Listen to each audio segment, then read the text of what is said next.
Now, our second example is given here, and it already has an unusual aspect associated with it.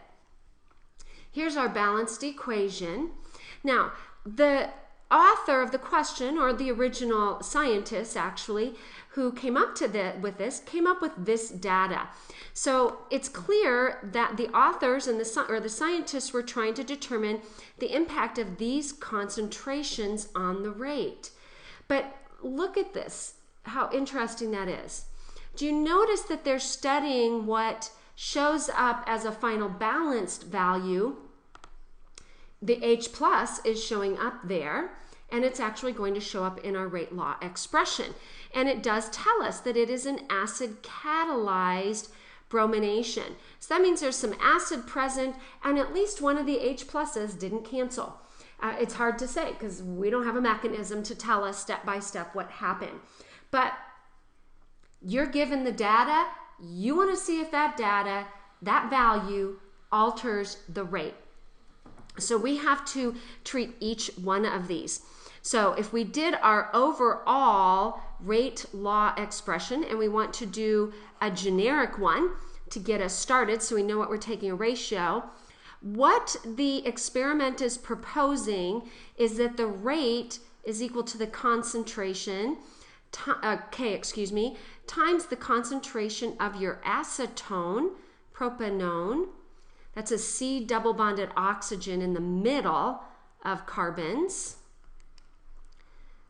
to some power. You can't use parentheses there. I know I started to do that, but you cannot use parentheses there. It's the brackets that communicate molarity.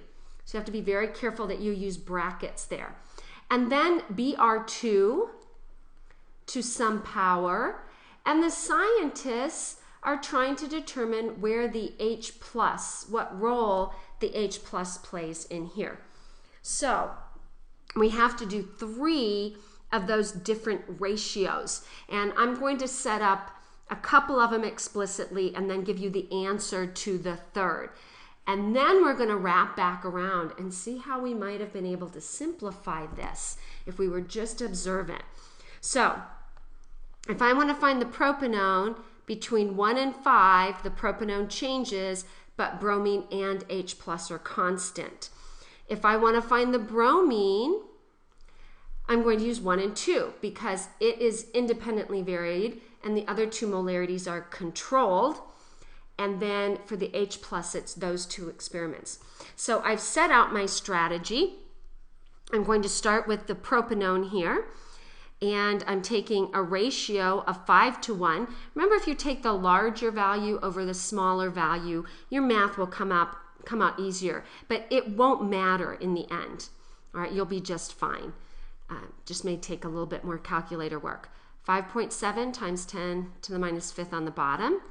And then we'll have K over K. Now, you don't have to write that K over K in. If you get it now, you don't have to include that. It's understood that it cancels. I keep putting it in so that as we're learning, people can see that I'm taking ratios of those generic rate laws. Oops, come on, Mimeo. Okay, there we go. Sort of a C, there we go. And then we're going to have to extend our little line there. We have our bromine, that's to the X power. Then we've got our bromine to the Y, okay, and we have our H plus to the Z. Now, we're taking these all from experiment 5. So I'm going to plug in the values from experiment 5. And then I'm going to do the same thing in the bottom, CH3, CO, CH3.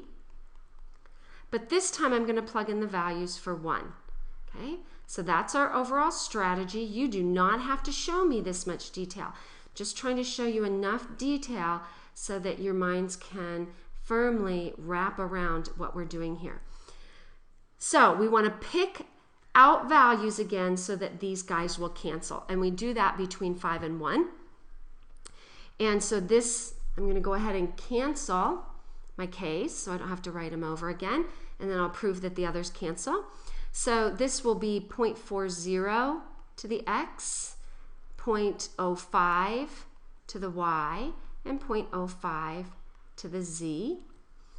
And then I'm going to put that over the number 1, divide it by, remember the case cancel, 0.30 to the x, 0.05 to the y, 0.05 to the z. And we get this narrowed down to just the one unknown and one equation, 0.05 to the z. And you don't have to write that down, and you don't have to write that down. Really, all we need to see is this term and this term.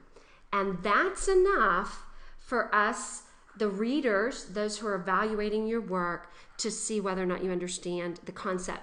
Now, if you do that algebra and carry it through to the end, you'll find out that it is first order with respect to that propanone. So now let's attack the bromine. Some of you may have already noticed something interesting about the bromine, but I'm not going to quite give that away. So I'll go ahead and let's get rid of some of this stuff here. Now, for the bromine, we want to take a slightly different one and just clear some space here. Now, we're going to take 2 over 1, and I know some of this math is going to be silly at first, but I'm trying to make a point. So I take 2 over 1, and you notice the rate didn't change. So then it'd be K times 0.30. I now know that's to the 1. So if there was a problem and I couldn't find a place where that propanone was held constant, I could just carry it along in my algebra.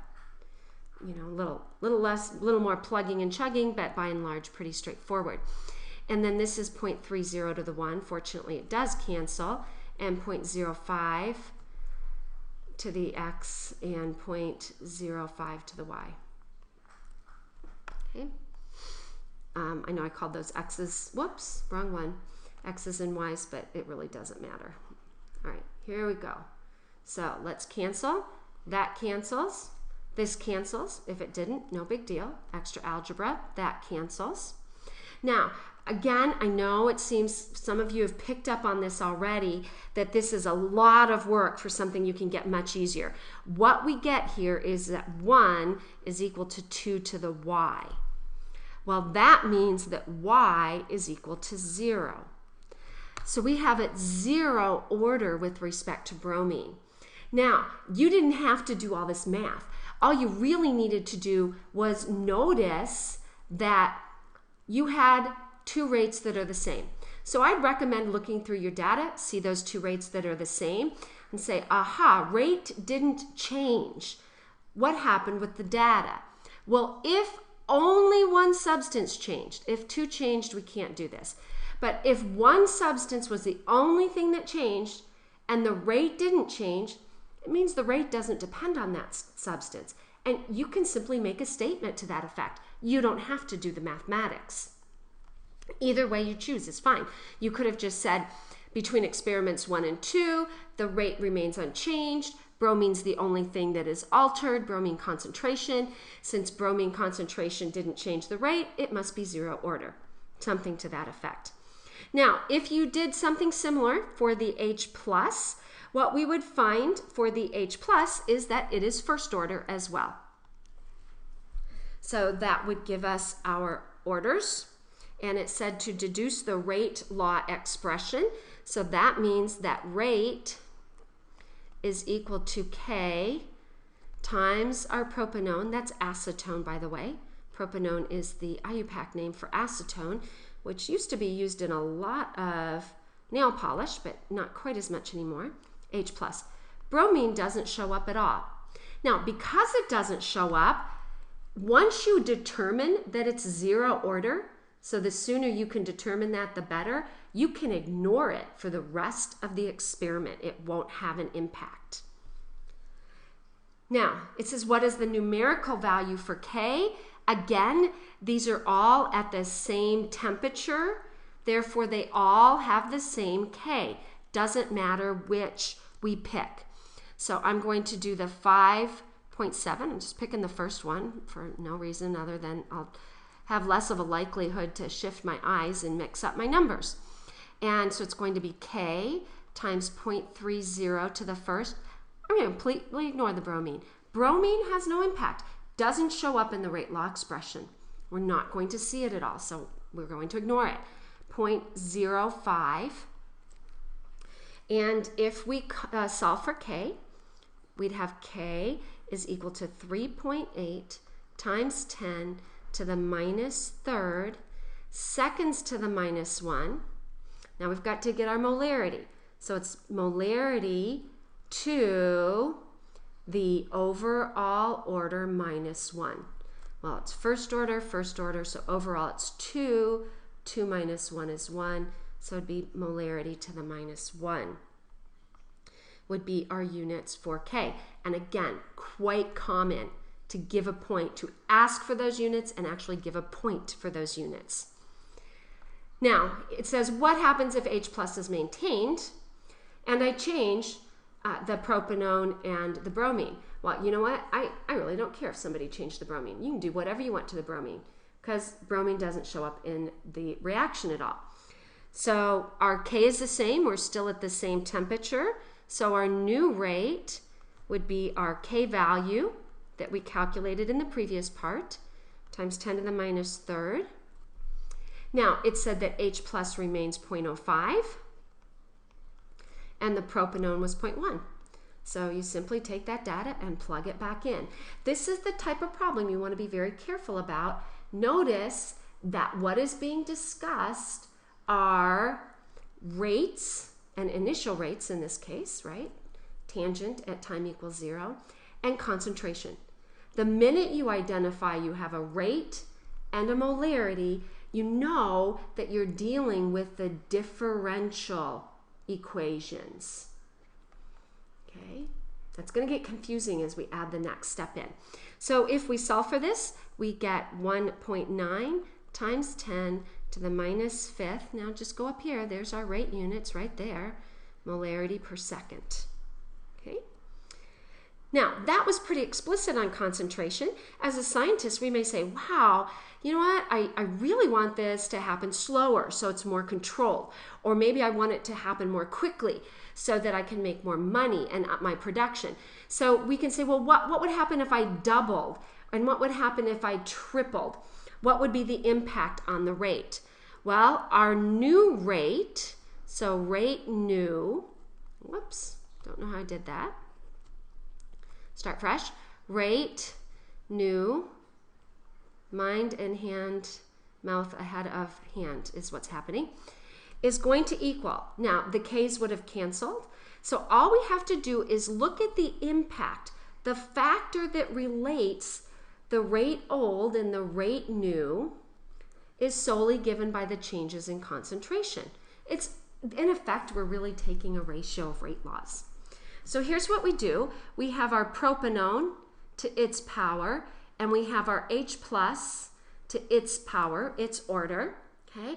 Now we're going to put the numbers that represent the effect in there. So this was doubled, so I'm going to put a 2 in here. H plus was tripled, so I'm going to put a 3 in here. And so what we find is our new rate would be 6 times our old rate. We'd increase the rate by a factor of 6.